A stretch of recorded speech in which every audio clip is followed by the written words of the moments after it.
विश्वानि देव सवितर्दूरितानि परास्व यद्भद्रं तन्नास्व। ओम शांति शांति शांति। आज की सत्संग संत समागम परम पूज्य संत शरणानंद जी महाराज के आधारित ये सत्संग है। उनकी पुस्तक में लिखा है, किसी भगत ने प्रश्न किया है कि गुरुदेव, जड़ क्या है और चेतन क्या है?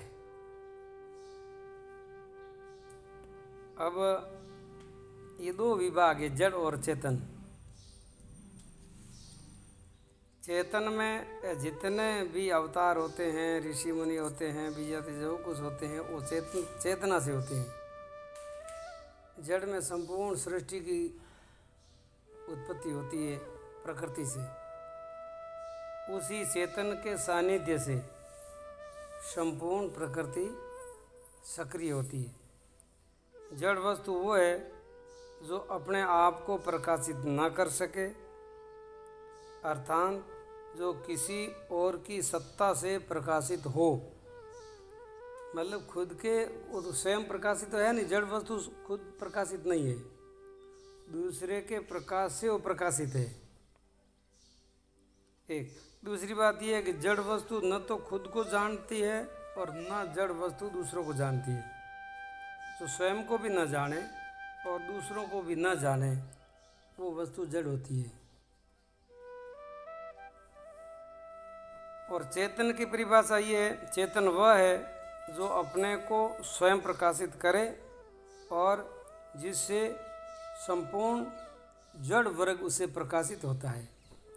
चेतन के प्रकाश से जड़ प्रकृति प्रकाशित होती है। तो चेतन का मतलब है स्वयं को जानना और दूसरों को भी जानना, खुद को प्रकाशित करना, दूसरों को भी प्रकाशित करना। और जड़ प्रकृति वो है जो न तो स्वयं प्रकाशित है न दूसरे को प्रकाशित कर सकती है, जबकि दूसरे के प्रकाश से वो प्रकाशित होती है। वो है जड़ विभाग। तो जड़ और चेतन के संयोग से ये सृष्टियाँ की रचना होती है। उसमें मनुष्य, देव, दानव, ऋषि, मुनि, पशु, पक्षी, लता पत्ता, जितने सृष्टियाँ में जो कोई ये अनेक रूपों में से सृष्टि प्रकट होती है, ये जड़ चेतन के संयोग से होती है। केवल जड़ से भी नहीं होती है और केवल चेतन से भी नहीं होती है। चेतन के सानिध्य से जड़ सक्रिय होता है जब सारी क्रियाएं प्रकृति में होती है। अब एक भक्त ने प्रश्न किया कि असत्य क्या है और सत्य क्या है? तो बात वही है, असत्य वह है जो बदलता रहे, जो हर काल में एक जैसा ना रहे, वो असत्य है। तो आप विचार करके देखो, थोड़ा विचार करके देखो, आपकी नज़रों के सामने जो कुछ आता है वो बदलता है। जो कुछ भी आप देखते हो वो सब बदलता है। इसका मतलब वो असत्य है। तो कि सत्य क्या है? तो कि सत्य वो है जो सर्वकाल में एक जैसा रहे, हमेशा मित्रकाल में भी एक जैसा रहे और असत्य को प्रकाशित करे। उस सत्य के द्वारा असत्य प्रकाशित हो रहा है। अब हम जितना जो व्यवहार कर रहे हैं, हम असत्य के साथ ही कर रहे हैं। किसी को देख रहे हैं, किसी से बातचीत कर रहे हैं, किसी को पकड़ते हैं, किसी को कुछ करते हैं, आना है जाना है, खाना पीना सोना, ये सारा का सारा व्यवहार हम असत्य के साथ ही कर रहे हैं। लेकिन वो असत्य अपने को सत्य जैसा लगता है, सत्य है नहीं, सत्य जैसा लगता है। यहाँ भ्रम हो जाती है अपने को। इस भ्रमना के कारण हम सदा हमेशा के लिए सत्य को तो भूल जाते हैं और असत्य को सत्य मान लेते हैं। अब बताया कि आनंद का स्वरूप क्या है और दुख का स्वरूप क्या है। आनंद क्या है और दुख क्या है? आनंद वह है जिनका किसी प्रकार त्याग न किया जाए, अर्थात जो अत्यंत प्रिय हो, वैसे ऐसे कहो कि सबों को प्रिय हो। आनंद सब चाहते हैं, सुख जो है वो सब चाहते हैं, और दुख कोई नहीं चाहता है। ये एक नियम है। छोटे से छोटे कीड़ा होता है, दुख वो भी नहीं चाहता है। और बड़े से बड़े देवता है या देवताओं का राजा है तो दुख तो वो भी नहीं चाहता है। इनका मतलब उनकी जो मांग है भीतर की, वो आनंद की मांग है। तो दुख क्या है? जो किसी प्रकार प्रिय न हो, अर्थात जिसका त्याग कर दिया जाए। किसी को प्रिय भी ना हो और उसका त्याग भी होता हो, तो दुख का त्याग हो जाता है, लेकिन आनंद का त्याग नहीं होता। दुख का त्याग हो सकता है और आनंद का कभी त्याग नहीं होता। इसलिए शरीर जड़ है, असत है और दुख रूप है, और आत्मा चेतन है, सत है, आनंद रूप है। मतलब सत, चित और आनंद स्वरूप है। शरीर आदि जो कुछ जानने में आता है वह अपने को अपने आप प्रकाशित नहीं कर सकता, इसीलिए वह जड़ है।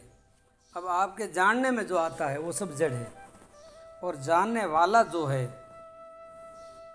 वो चेतन है। जानने में जो आता है वो असत है, जानने वाला है वो सत है। जानने में जो आता है वो दुख रूप है, और जानने वाला है वो आनंद रूप है।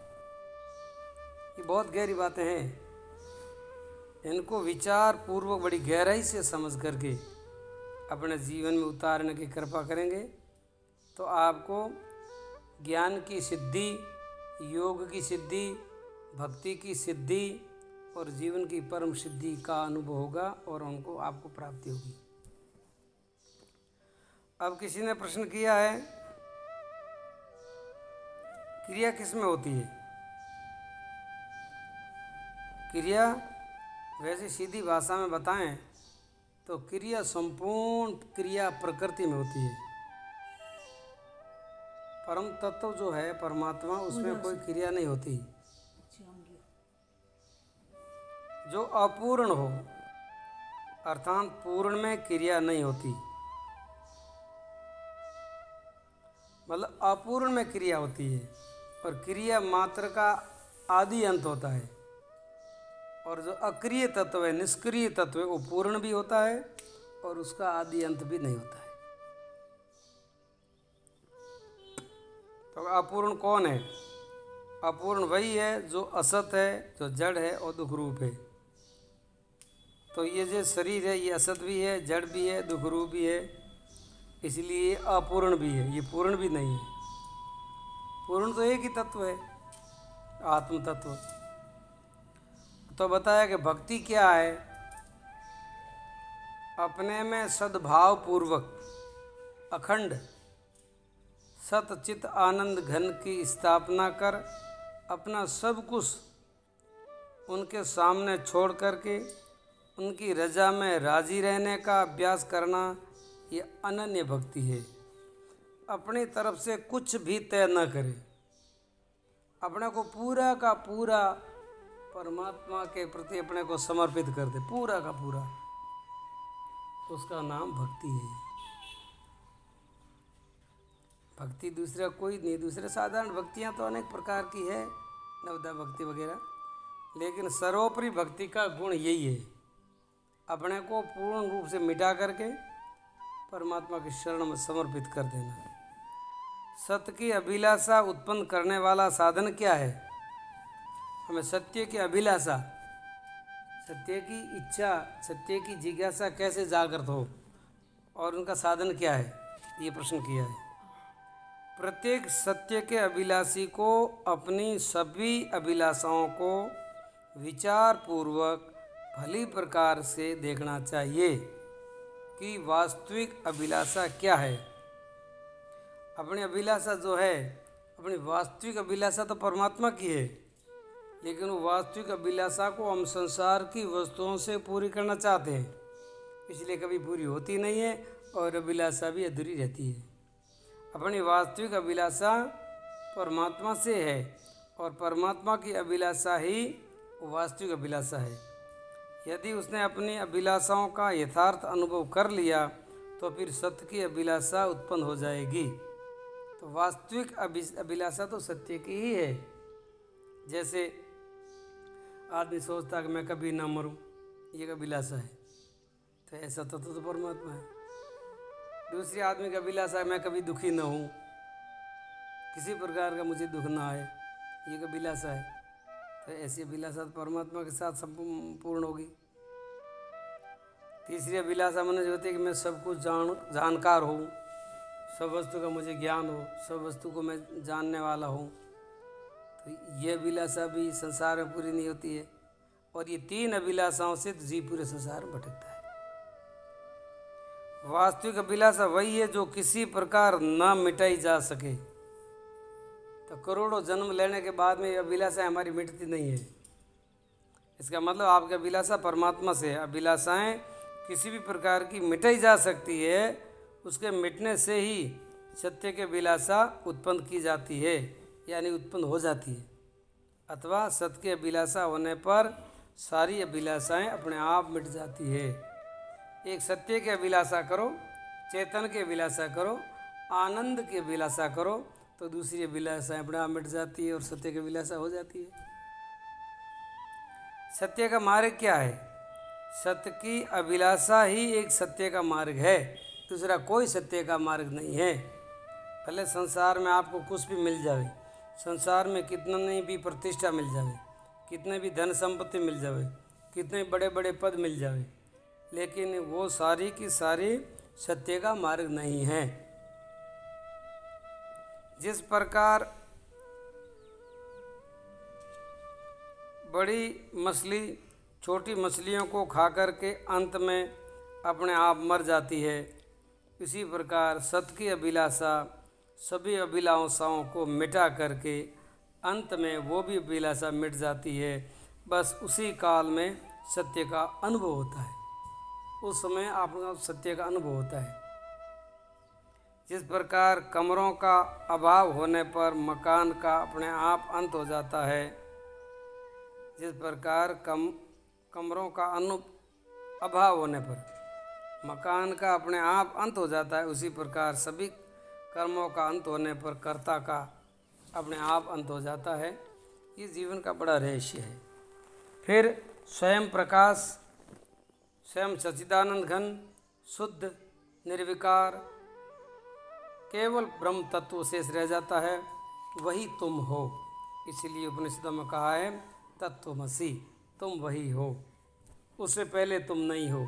उस असलियत को समझने के लिए, उस असलियत को जानने के लिए योग भी है, ज्ञान भी है, भक्ति भी है, वैराग्य भी है, साधना भी है, शास्त्र का अध्ययन भी है।